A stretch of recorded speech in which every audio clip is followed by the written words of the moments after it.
ఈ బిల్లు చూస్తే ఈ రోజు నాకు పగల నిద్రెట్టిలో లేదు. హాయ్ ఫ్రెండ్స్, అసలు మ్యాటర్ ఏమైందో లాస్ట్ వరకు అయితే వీడియో చూడండి. షాపింగ్ చేద్దామని అయితే దగ్గరలో ఉన్న 99 పసర్కి అయితే వచ్చేసాను. ఇదైతే మన ఇండియాలో డీమార్ట్ టైప్ అనమాట. చిన్న చిన్నగా ఉంటుంది కానీ మొత్తం అన్ని ఐటమ్స్ అయితే దొరుకుతాయి.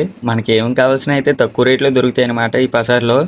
కానీ ఇక్కడ రేట్లతో కంపేర్ చేసుకుంటే మన ఇండియాలో చాలా తక్కువగా వస్తాయి ఇక్కడ ఐటమ్స్ అన్నీ కూడా. నేను అలా మనకు కావాల్సిన ఐటమ్స్ అన్ని రేట్లు చూసుకుంటే వెళ్తుంటే ఈ సొప్పు ఏమో 70 రూపాయలు ఉంది. ఇంక ఈ లైఫ్ బాయ్ సెట్ ఏమో 150 రూపాయలు ఉంది. ఇంత రేట్లు చూస్తే నాకేమో కొనాలనిపించట్లేదు, కానీ కొనక తప్పుతులేదు. ఈ బ్రష్ తీసుకుందామని వెళ్తే ఇదేమో 90 రూపాయలు ఉంది. ఇది ఇండియాలో 30 రూపాయల కంటే ఎక్కువ అయితే ఉండదు. ఈ పేస్ట్ ఏమో 200. ఇంకా మనకు కావాల్సిన ఐటమ్స్ అన్నీ తీసుకుని రూమ్కి అయితే వెళ్ళిపోతున్నాను. ఈ బిల్ అయింది చూస్తే నాకు అసలు ఈరోజు నిద్ర ఎట్టిలా లేదు. నిద్ర రావాలంటే ఖచ్చితంగా ఇది పడాల్సిందే. అందుకే ఇది కూడా ఒకటి వేసాను అనమాట అక్కడ. ఇంకెలా రూమ్కి తీసుకొచ్చి తాగేసి పడుకోవడమే. మలేషియాలో మరిన్ని వీడియోల కోసం మీరైతే మన అకౌంట్ని ఫాలో కొట్టడం మర్చిపోకండి.